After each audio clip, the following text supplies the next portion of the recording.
안녕하세요. 오늘은 창세기 8장이 이야기하는 회복의 3단계, 즉 기억, 기다림, 예배에 대해 함께 나누고자 합니다. 심판으로 뒤덮인 세상 속에서 과연 새로운 시작이 어떻게 가능할까요? 창세기 8장은 절망의 끝에서 시작되는 하나님의 놀라운 구원 서사시를 보여줍니다. 이 이야기는 하나님의 기억하심, 노아의 기다림, 그리고 그들의 첫 응답인 예배라는 세 가지 핵심 행동을 통해 우리에게 깊은 메시지를 전달합니다. 먼저 모든 것이 끝난 듯한 세상의 모습을 상상해 봅시다. 창세기 7장에서 하나님의 심판은 온 땅을 완전히 덮었습니다. 150일 동안 물이 땅에 넘쳐 흘렀고 방주 밖의 모든 생명은 흔적도 없이 사라졌습니다. 눈에 보이는 것은 오직 끝없는 물과 침묵뿐이었습니다. 인간의 모든 계획과 희망이 송두리째 사라진 절망의 순간이었죠. 하지만 바로 그때 모든 변화의 시작을 알리는 한 문장이 등장합니다. 창세기 8장 1절은 이렇게 말합니다. 하나님이 노아와 그와 함께 방주에 있는 모든 들짐승과 가축을 기억하사 하나님이 바람을 땅 위에 불게 하심에 물이 줄어들었고. 그렇습니다. 회복의 첫 단추는 인간의 노력이 아닌 하나님의 주권적인 기억에서 시작되었습니다. 이 기억은 단순히 잊었던 것을 떠올리는 단순한 회상이 아니었습니다. 기억을 뜻하는 히브리어 자카르는 우리가 생각하는 단순한 회상을 넘어섭니다. 하나님은 노아를 잊으신 적이 단 한 번도 없으십니다. 자카르는 언약에 따라 신실하게 행하신다는 깊은 의미를 가진 동사입니다. 즉 하나님께서 노아에게 주셨던 약속을 정확한 때에 정확한 방법으로 이행하기 시작하셨다는 뜻이죠. 우리의 희망은 인간의 어떠한 노력에 있는 것이 아니라 변치 않는 하나님의 신실하심에 있음을 믿으시기 바랍니다. 하나님의 기억하심, 바로 이것이 회복의 시작입니다. 그러나 회복은 단번에 오지 않았습니다. 하나님의 구원은 기적처럼 갑자기 임하기도 하지만 많은 경우 점진적으로 이루어집니다. 150일 후에 물이 줄어들기 시작했고 7째 달에 아라랏 산에 방주가 머물렀으며 10째 달에야 비로소 산들의 봉우리가 보였습니다. 물이 서서히 물러가고 마침내 산봉우리가 드러나기까지는 실로 긴 시간이 걸렸습니다. 이 과정은 우리에게 하나님의 시간표를 신뢰하며 인내하는 법을 가르쳐 줍니다. 이러한 점진적 회복의 과정 속에서 우리는 심판의 40일과 기다림의 40일을 보게 됩니다. 창세기 7장 12절에 40주야를 비가 땅에 쏟아졌더라는 말씀처럼 심판의 40일은 하나님의 심판을 견뎌야 하는 시간이었습니다. 하지만 창세기 8장 6절에 40일을 지나서 노아가 그 방주에 낸 창문을 열고라는 말씀은 기다림의 40일을 보여줍니다. 노아는 비가 그치고 산이 보였음에도 서두르지 않았습니다. 그의 믿음은 조급함이 아닌 하나님의 때를 분별하는 더 깊은 기다림으로 반응했습니다. 노아는 이러한 기다림 속에서 3번의 탐사를 진행하며 인내와 지혜를 보여주었습니다. 먼저 생존력이 강한 까마귀를 보내 생명을 함부로 다루지 않는 지혜를 보였고 그 다음에는 비둘기를 2번에 걸쳐 보냈습니다. 첫 번째 비둘기는 발 붙일 곳을 찾지 못하고 돌아와 아직 때가 아님을 확인시켜 주었습니다.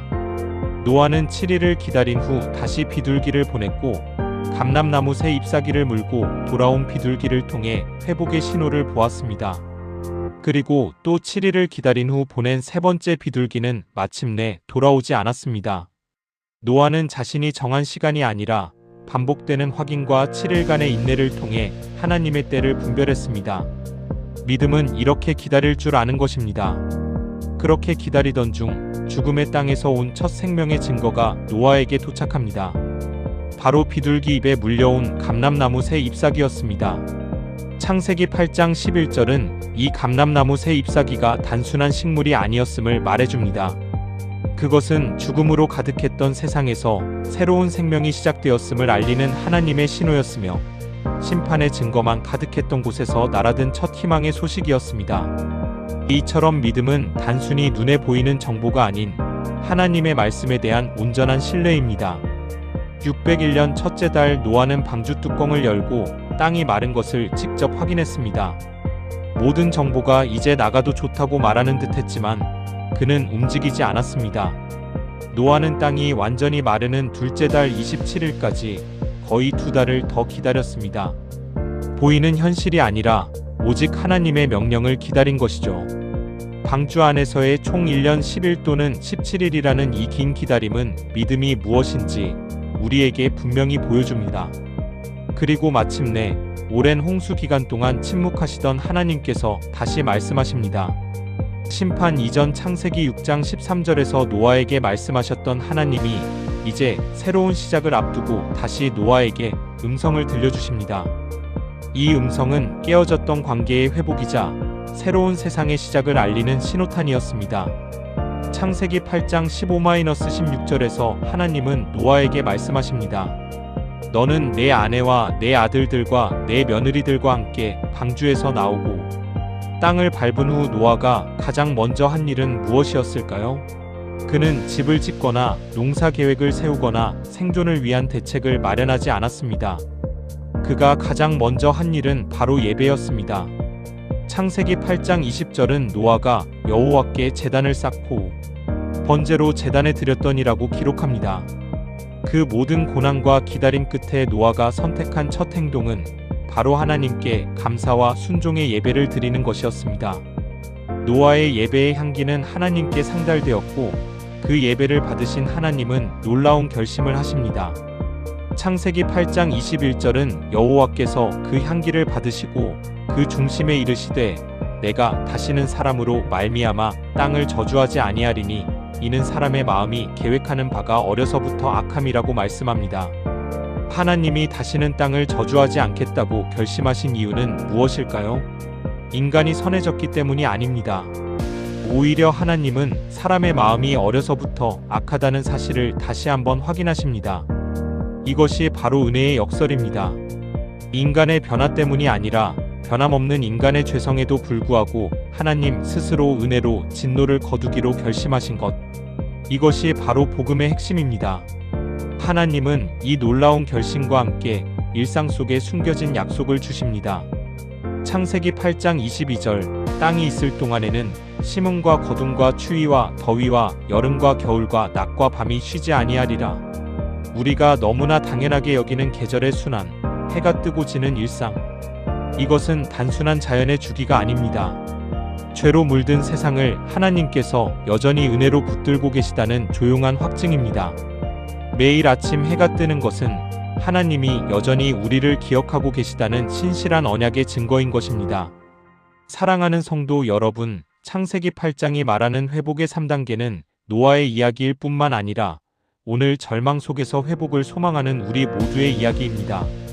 첫째, 하나님의 기억하심입니다. 회복은 하나님의 주권적인 은혜와 신실한 약속에서 시작됩니다. 둘째, 우리의 기다림입니다. 우리는 조급함 대신 인내와 분별력으로 하나님의 때를 신뢰하며 응답해야 합니다. 그리고 마지막으로 우리의 예배입니다. 구원의 은혜에 감사하며 삶의 우선순위를 하나님께 둘 때 우리에게도 새로운 세상이 열릴 것입니다. 이제 이 회복의 3단계를 우리 삶에 적용하며 몇 가지 질문을 던지고자 합니다. 지금 나는 고난 속에서 하나님의 기억하심을 신뢰하며 그분의 시간을 인내하며 기다리고 있습니까?